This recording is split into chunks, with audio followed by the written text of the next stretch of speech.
Welcome to the China EVs and More podcast. In the next hour or so, my co-host Lei Xing and I will go over the week's most important and interesting news coming out of the global EV, AV, and mobility sectors. What Lei and I discuss today is based on our opinions and should not be taken as investment advice. Those that are new to the show, welcome. And to our loyal listeners and viewers, welcome back. Don't forget to smash those subscribe and like buttons and help us get the word out about this podcast to others. My name is Tu Lee. I am the managing director at Sino Auto Insights, a global management consultancy that helps organizations bring innovative and tech-focused products and services to the transportation and mobility sectors. I write a free weekly newsletter that we pull many of our discussion topics from. You can sign up for it at sinoautoinsights.substack.com, which, of course, I encourage you all to do. Preparing for the Beijing Auto Show, Lei, can you please introduce yourself? Yes, good morning to a just returned from the Silicon Valley Bay Area too. This is your co-host, Lei Xing, former chief editor of China Auto Review. And this is episode 245. Exactly 1 week from the Beijing Auto Show. I think our schedules are firming up. A lot's going on recently. I mean, across the Pacific here, a lot of chatter on stopping the China EVs from coming over to America. And then in China, the products launches just every day. Keep coming. They keep coming. Every day there's multiple from now on. I was looking at the past week or so since Neo launched on April 9th. There's been over 12.5 product launches. Just today, the Zeekr 8X is finally launched at a lower price. The Wei V9X launched. And then yesterday, there were 4 product launches. The LeapMotor D19, their big SUV. The ID Unix, 200,000 to 300,000 RMB, $30,000 to $40,000. There was a GAC Ion with WeRide's ADAS, interestingly enough. It's called the WRD. We had the Geely Xingyao 7. So every price range you can imagine for every pocket out there, right? And then at the same time, we heard about the economic data. So first quarter GDP went up by 5%, which I think surprised some people. But it was dominated by exports. Right. And actually, the domestic sales revenues from automotive was down double digits in March, year on year. So that's kind of the backdrop heading into the Beijing Auto Show. And I think it was the D19 that has, because the D19 is the EREV, correct? Yeah. Well, it's both EREV and BEV. Yeah. Okay. But the EREV has an 81 kilowatt hour battery, which it's a big battery. Yeah. It's bigger than most BEVs in the United States. Let's just say Same that. with the Wei V9X just launched today. I think it was like an 80 kilowatt hour battery. One thing that I'll also point out is that the ID Unix is the first vehicle that XPeng and Volkswagen have collaborated on. Based on generic platforms. Yeah, it hits at just under 35,000 US. I think it looks pretty good. Here's the thing. The ID Unix OA is more expensive than LeapMotor D19. Who do you pick? Yeah, that is the thing, because in China, everything has to be relative, unfortunately. So the other thing is the GX came out with its pricing. Yeah, just forgot about that. A little bit under the ES9 pricing at $58,000 US. So the GX for everyone is XPeng's large SUV. It's their flagship. Think of X for Zeekr, think of ES9 for Neo, think of D9 for LeapMotor, and I'm jumbling premium, non-premium, sub-premium, semi-premium. I'm jumbling them all together because they all come in between, $40 and $60-ish thousand. And so there's going to be a lot of choice for the Chinese consumer that is still doing okay, that's making some decent money. And it creates an odd man out situation for the X7, the I don't even know what the GLS. flagship Mercedes is. Yeah, the GLS and the Q8, Q8 I guess. or Q8L or whatever. So first of all, because those are ICE vehicles generally, and then the second thing is that you can buy a D19 at half the price of an X7 or a GLS. Yeah, I mean, it's almost like LeapMotor is often known in the industry as the half Li Auto because all of their vehicles seem to be priced half as much as Li Auto. And we're not even comparing with the foreign legacy premiums. We're comparing among the startups. You have this beef going on, right? Or competition. So yeah, I mean, that's one of the major storylines of the Beijing Auto Show is the launches of these bigger than big SUVs from virtually every single brand you can think of. And as someone, Lei, that lives in Michigan, home of the Tahoe, Expedition, Navigator, Escalade, I'm curious to see in real life how big the ES9 is. Does it look right? The proportions, do they look right? Because it's taken time for GM, Ford, and those companies to really make these huge SUVs kind of fit proportionally and look right.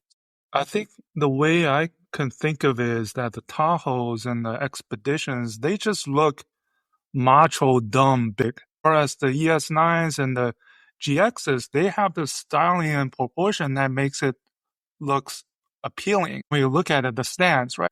I think that's one difference that I can think of.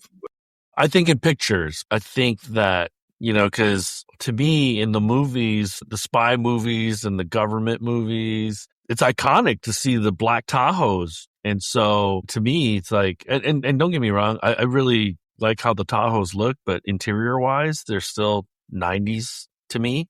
It's not really kept up with the times, the design of the interiors. But I also don't, I also think that the Mercedes, coast to coast screen is a little bit dated as well. So the other thing about just watching this recent past week, 10 days or so, all of these product launches, I mean, I pay quite close attention to them and you get kind of, everything seems to be the same. Everybody's offering the same thing, 800-volt platforms, fast charging, spaciousness, fit and finish materials. It's very hard to stand out. You have all of these options. Who do you pick?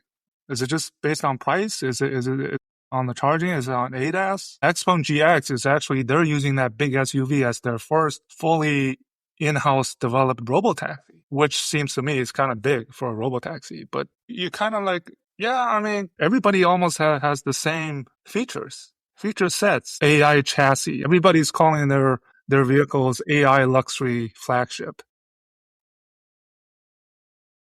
I'd mentioned this years ago. If you kind of squint, they all kind of look alike. And you can kind of say that about the big SUVs now because they're big and boxy. Okay. Whereas those crossovers, the mid-size SUVs and crossovers, they had that swooping look and they all kind of looked alike. If you think about the Mercedes, the smaller crossovers, they had the curved jelly bean shape. Now the big SUVs kind of tend towards the Land Rover Defender, where it's really boxy, the G-Wagon from Mercedes. And so that hits home for me too, because it's not just the feature set that is very similar, Lei, but that's the problem. The only differentiator that I can think of is price. Let's take quality out of the equation, because in a market like this, if you have a product that's going to have a reputation of poor quality, you're probably not going to be in the fight for very long. And we can debate and speculate about long-term quality and reliability, but with refreshes every 12, 14 months, they're not trying to have you stay in your car for 5 or 6 years. Yeah, the standard is within 12 months, right? That you have to have these refreshes, right? The Envo, they're launching the new L90 with LiDAR. And then there's the L80 that's still launching. Things like that, yeah. And Li Ben did say that he's looking towards the ES9 and the L90 to drive sales. Also L80, yeah. L80. Yeah. It's launching soon. People ask me, hey, what are you looking forward to? And I'm overwhelmed because I want to see individual vehicles. I want to see booths for brands. And you and I always want to understand our friends who have lived there, who continue to work there, what their outlook is, how they feel. And sometimes they don't describe it to us in words, but you can just tell that people are optimistic or not as optimistic. And so that's going to be really, really important to me as well. The things that aren't being told or said to me. So these big SUVs, I think, is one big storyline that you can look forward to. And then the other one is really recent days and weeks, this return of the foreign empire, if you will, striking back. There's a few kids taking point. Nissan is doubling down. Audi, the four-letter Audi, just signed a deal with SAIC to set up this tech center. You saw that, right? And they're going to launch 4 new models developed in China, for China, specifically for the four-letter Audi brand. So they're doubling down, even with the E5 Sportback not selling well, and they're revealing the NX. We talked about last episode of the Hyundai Ioniq coming. Nissan, right, are putting China as one of their 3 lead markets, with plans to increase annual sales back to 1 million units by fiscal 2030. So the Germans, obviously, I think that's one big storyline I think we're watching this year is that they feel confident. Even we saw the numbers, right? Volkswagen Group down 15%. Their BEV sales in China is 7,500 units in the first quarter. So they've reached their low, and now with these next generation of products, they want to go back up.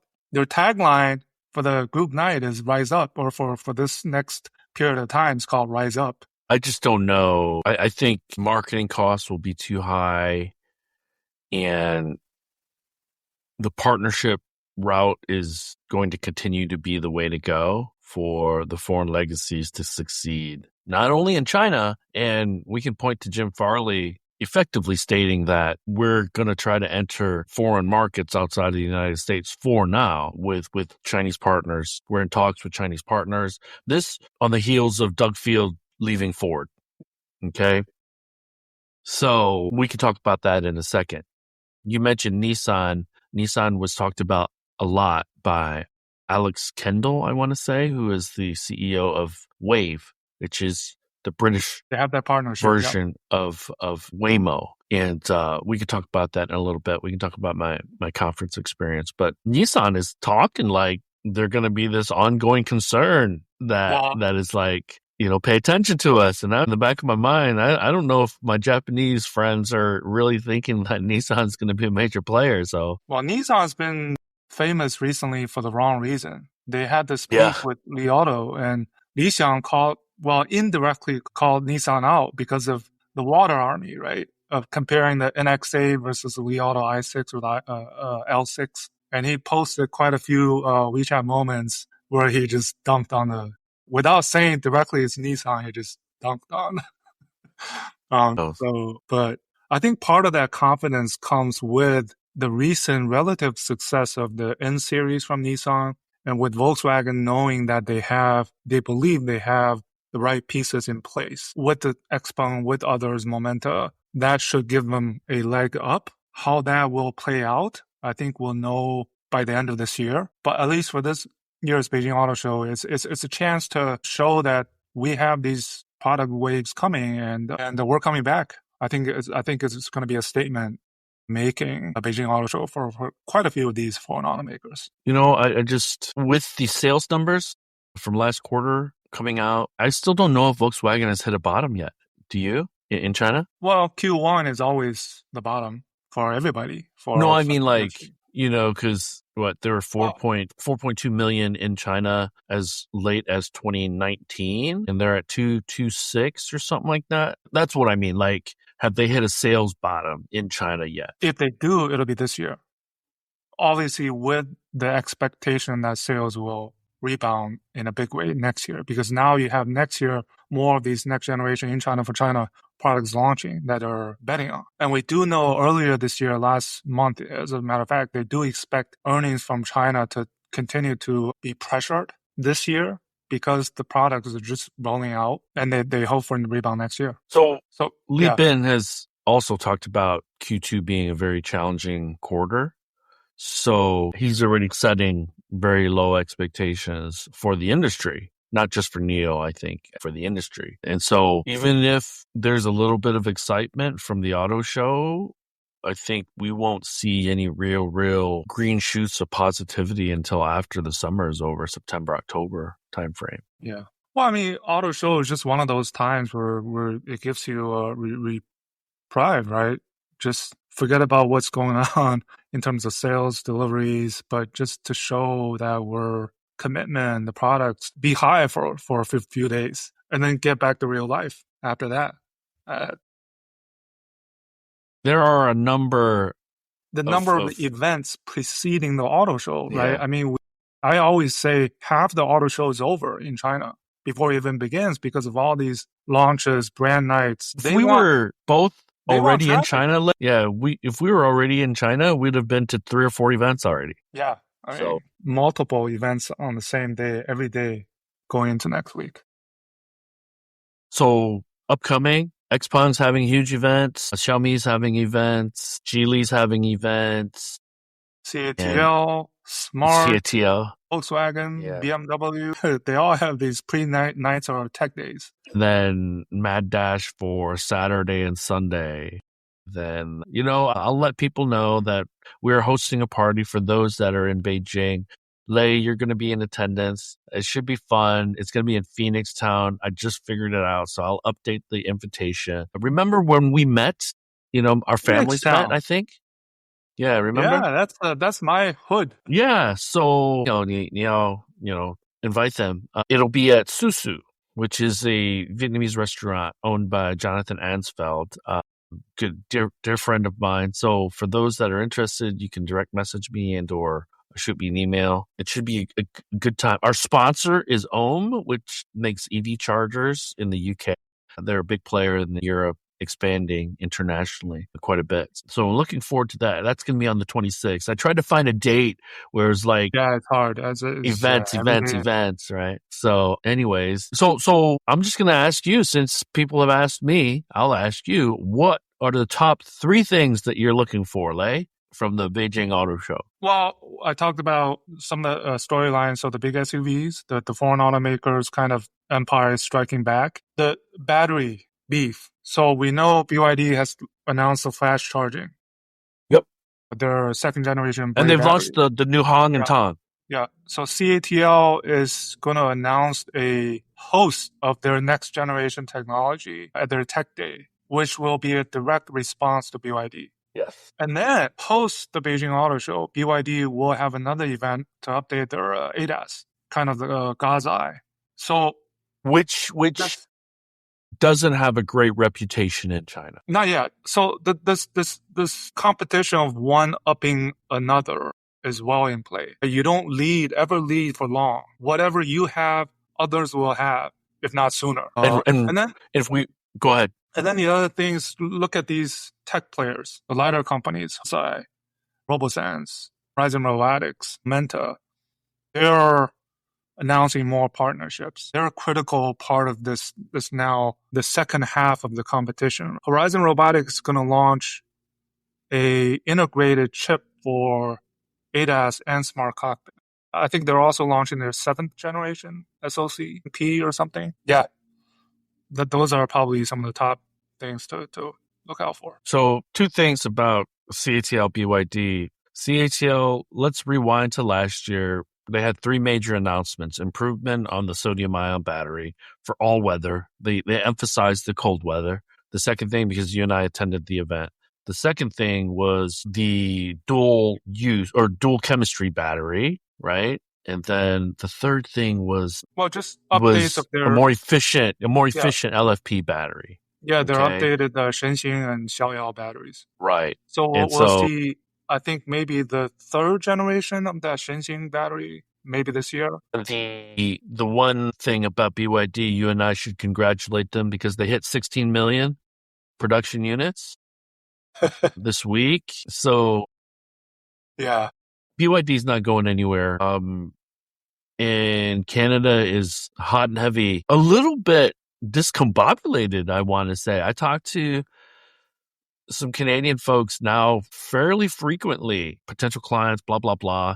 And some of them are already doing business with the Chinese in Mexico because they're international companies. But a lot of these Chinese OEMs, it's like they're the prettiest girl and everyone wants to dance with them right now, at least on the Canadian side. All the while, Jim Farley gets on an interview talking about and this is a little bit of a 180 from him because he was open before he was not open to the Chinese coming. But I really, really do think, and I was told that Ford was in discussions with the Chinese government over the last few weeks. And so the readout in China was that those meetings went pretty well. Nothing to see.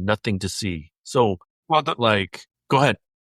no, Ford's chief government affairs officer, I think, was in China recently, meeting MOFCOM. Canada's Minister of International Trade, I tweeted his tweet visiting XPeng, GAC Group, and BYD, and he's like, come on over, right? Whereas Jim Farley is like, stop right there, you're not coming in.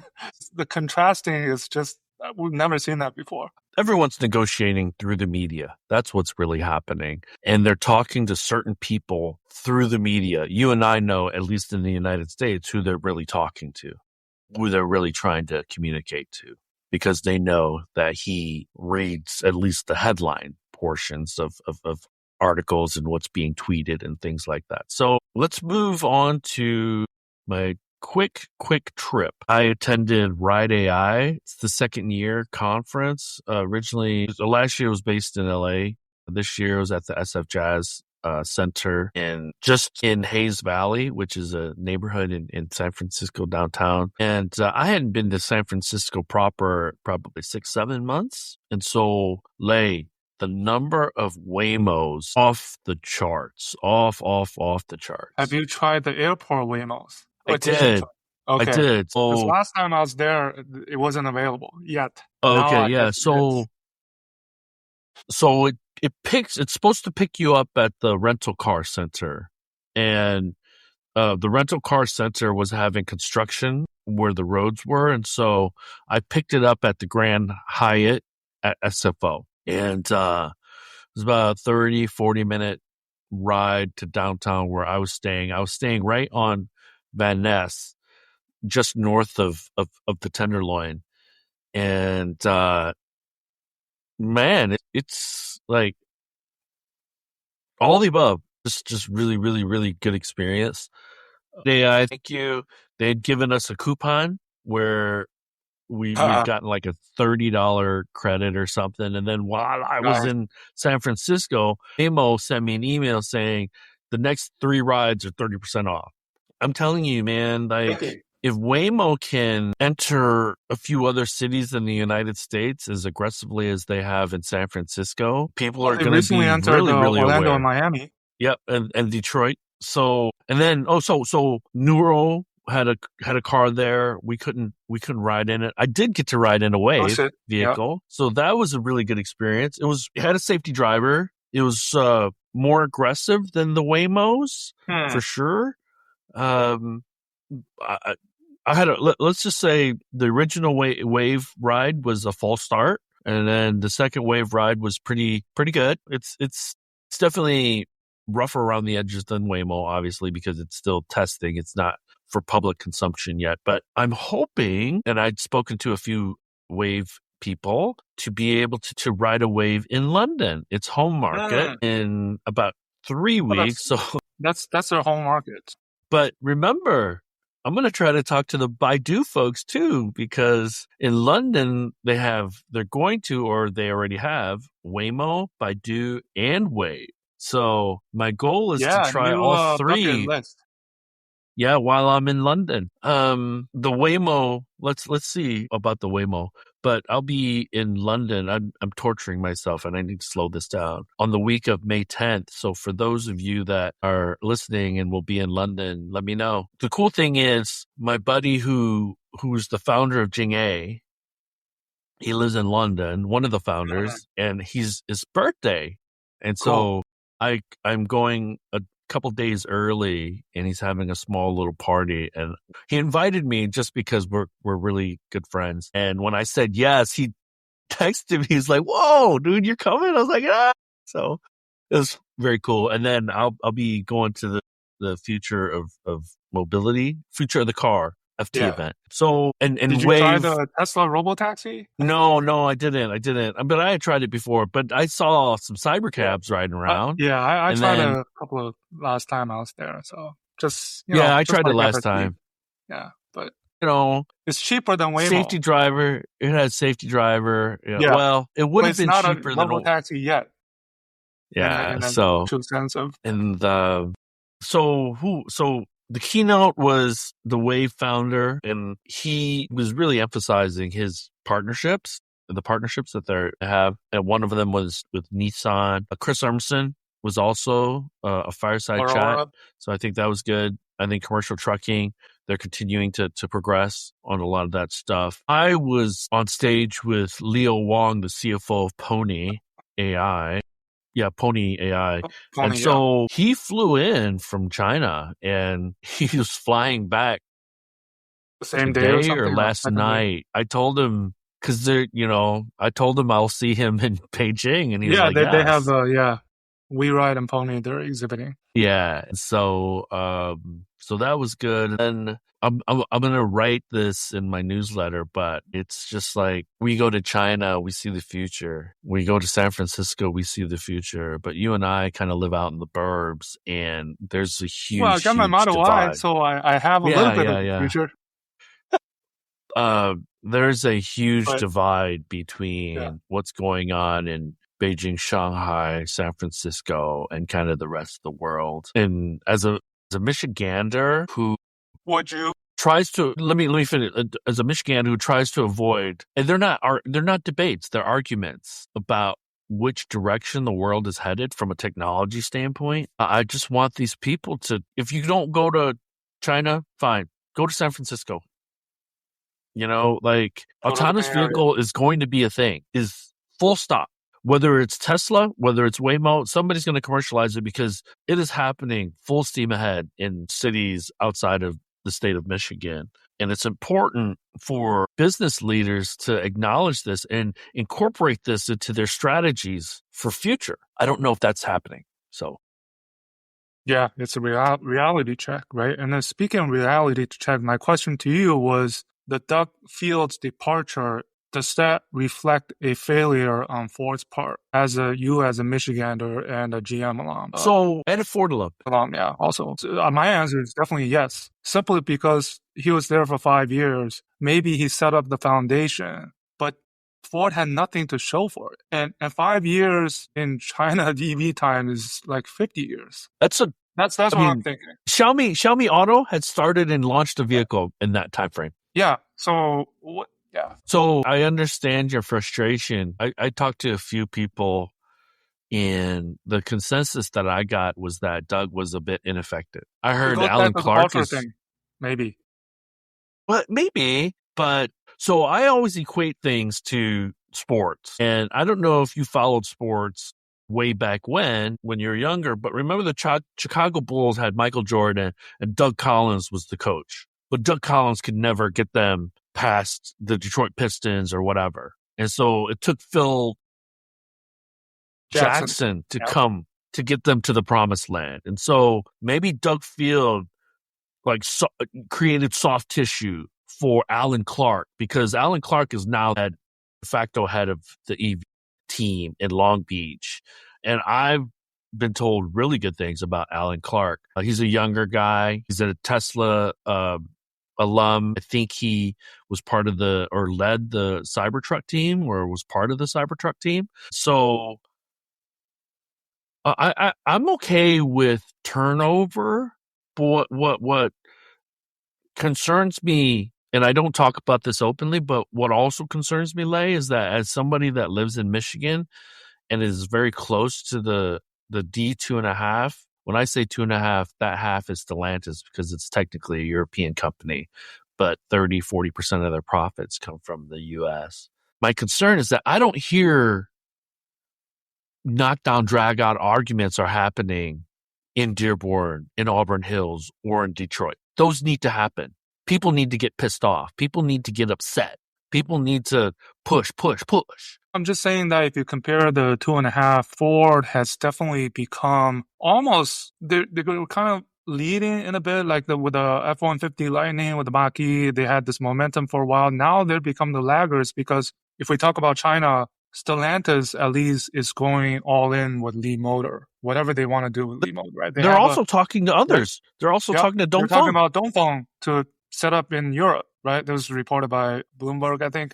GM, at least they have the Buick and the Wuling and the Baojun and still Cadillac in China. Ford has nothing. And, right, I think if you think about from that perspective, they're the laggard at this point.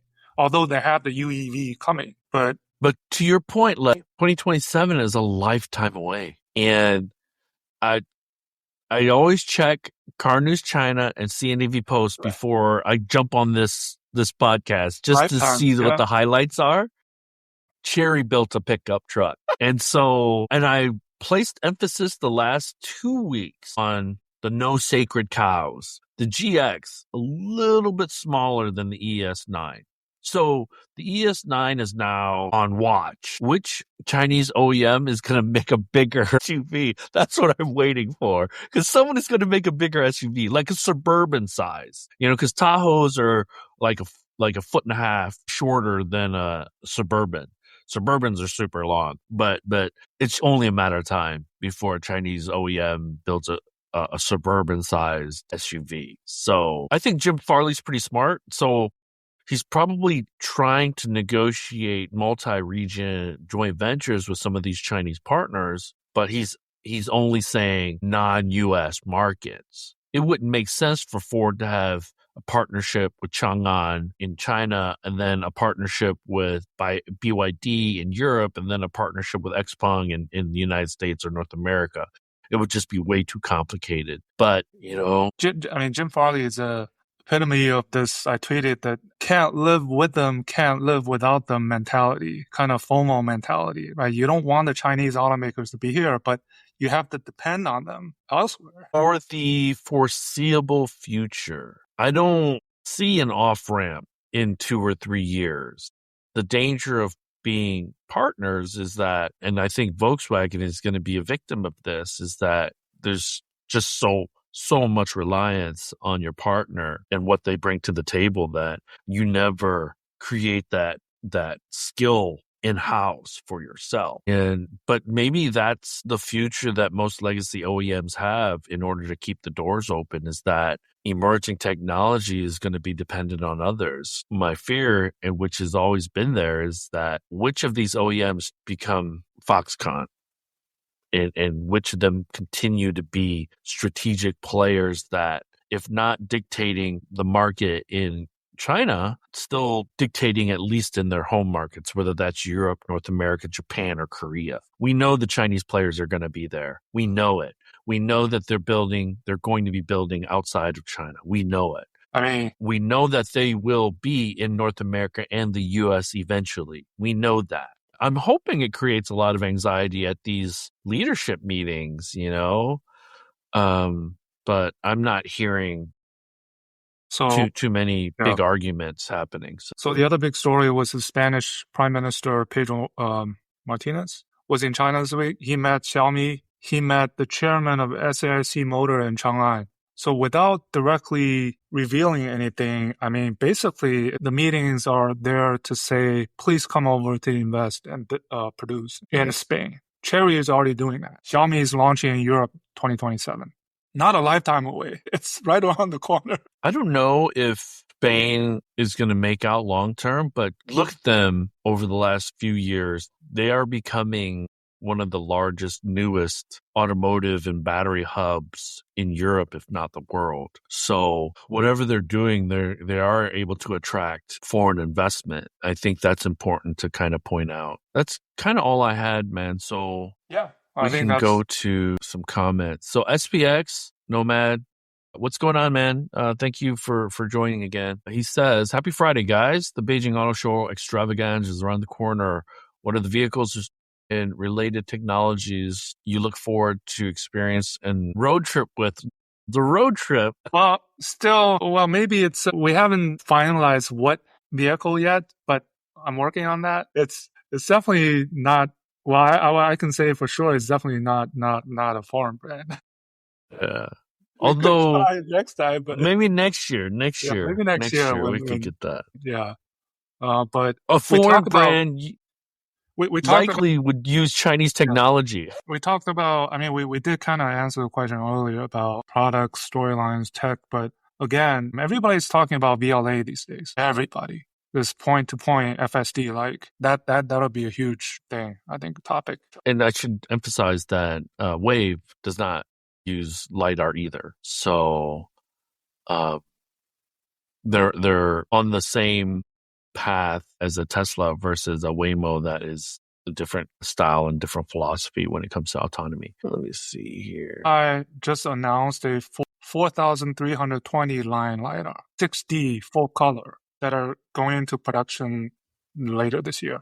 While many creators focus on walkarounds and test drives, how can you guys differentiate your coverage for deeper insights and raise awareness of your efforts? You know, SPX, first of all, I think there are a number of our friends and our what I think are our friends that do a really good job. You know, I think Ethan does a good job. I think Will does a good job. Mark. And you know, yeah, Mark.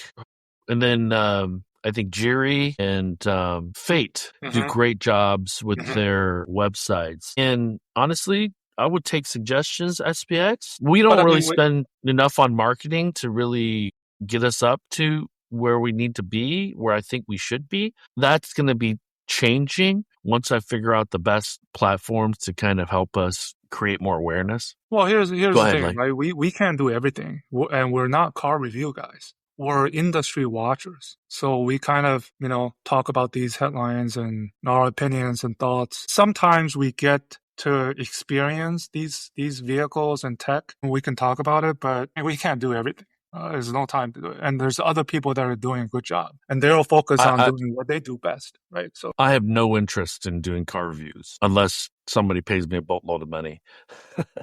Not really my thing. I'm a car enthusiast and I'll give you my opinion, but I'll give you my opinion from a user, not trying to compare spec for spec on everything. Again, there are people that do a really, really good job that we consider friends that do that, and we'll recommend them all day long. And yeah, I mean, they have a team, right? It's not just a one-person show. They have a team behind it to do the work. And I have a small team on the consultancy side, but their expertise is not content and stuff like that. It's a little bit of a labor of love for me because I've always thought about dialing up investment into the content stuff, but maybe it creates this no man's land for me a little bit, but we will be doing more to market China EVs a little more aggressively towards the middle of this year. There are rumors that CATL will announce commercial grade ASB at the Tech Day on 21st. If true, how will it shift the tune of the auto show and add wrinkles to your visit there? Well, no, I mean, during the auto show, the headlines get submerged by another headline. That's usually how it works.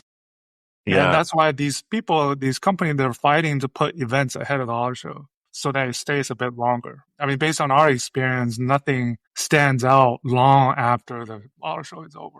There's that day, maybe for a few hours, people are like, wow, look at CATL announced this or BYD announced that. And then somebody else puts another headline. So I think the best thing is to tune in, which I know most of you will, in a couple of weeks where Lei and I will do our postmortems to figure out what stuck with us and what we thought were kind of the meaningful announcements, unveils, partnerships, but also some of the things that media won't talk to you about, the things we hear, what we truly believe versus what's being said. So I think in 2 or 3 weeks, we'll have this postmortem, and I think we'll have a much better idea of how big of an announcement that solid state stuff is. So, GritKnitTW. Greetings from Taiwan. Thanks for joining us.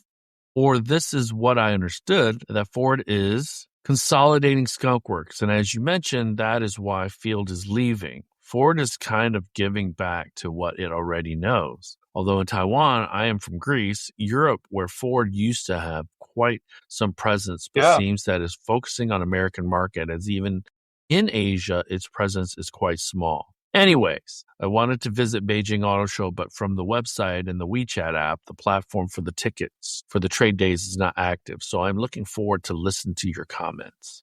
Thanks. Yeah, Ford Liuhe used to be a major operation, right? I think it might still is in Taiwan. I remember they still build in Taiwan. Yeah, they work with the China operations closely, but I'm not sure how that is now. But Ford does export a lot of their GMC pickups from China to other developing countries. The other thing too that Ford,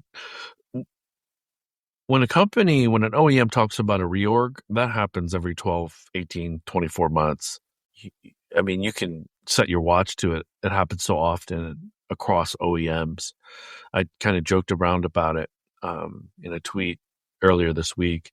And, I don't know what to make of it, but what I'd heard, that was that Doug wasn't as effective as he needed to be, I guess. Yeah, it's unfortunate that they had to make this organizational structural change because they now have this called Product Creation and Industrialization Unit, which absorbed the kind of the skunk team, right? Hence, no more need for Doug Field.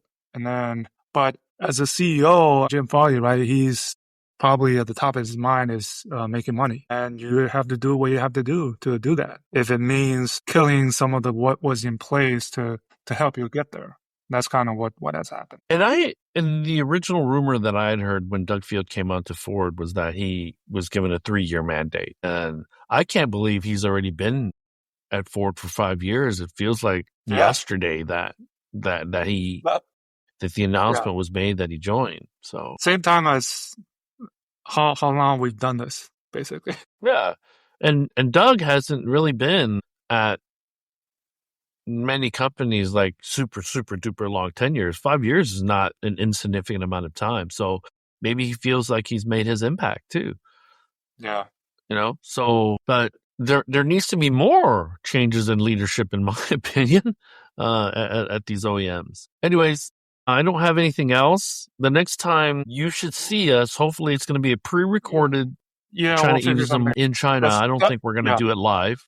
Yeah, definitely not next Friday, because next Friday is the Beijing Auto Show. Yeah. So we'll skip next week for sure, but hopefully by the following Friday, we'll have a recorded China EVs More on the ground in Beijing, maybe right in front of the Beijing Auto Show like we did in Munich. Yeah. So look for us then. And then obviously, if you're in Beijing, get a hold of us. We'd love to see you and talk to you, and follow us on our socials. I think that you'll get some pretty good updates on that. But from the standpoint of Saturday and Sunday, or Friday and Saturday, it's going to be a freaking mess and madness. Because the venue is even bigger. We have this new Capital Exhibition Center that's almost like twice It's right larger. near PEK. It's real close to PEK. And so I'm not sure if you spend a week there, you get to see everything. It's just massive. Yeah. Well, the other thing we didn't talk about, the theme is still the emergence of these new brands, Huawei affiliated new brands, Easterland, Huajing, Yijing, Freelander, right? That's the other part. Because I haven't even looked at what new brands are out there yet. I heard some of the companies are not exhibiting in Beijing because the reason they did not get a good spot. That's how it is. Sharp elbows, man. Sharp elbows. Everyone, good morning, good afternoon, good evening. We will talk with you in Beijing in a couple of weeks. Yes, sir. Bye-bye. That brings us to the end of this week's show. Lei and I thank you for tuning in. My name is Tu Lee, and you can find me on Twitter at Sino Auto Insight. That's SinoAutoInsight. You can find Lei on Twitter at Lei Xing 77. That's LEIXING 77. If you wouldn't mind rating and or reviewing us on Apple Podcasts, Spotify, or wherever you grab your podcast from. We'd appreciate that as well. Even better, if you enjoy this show, please tell your friends about it. Please join us again next week as we track down all the latest news on China EVs and more.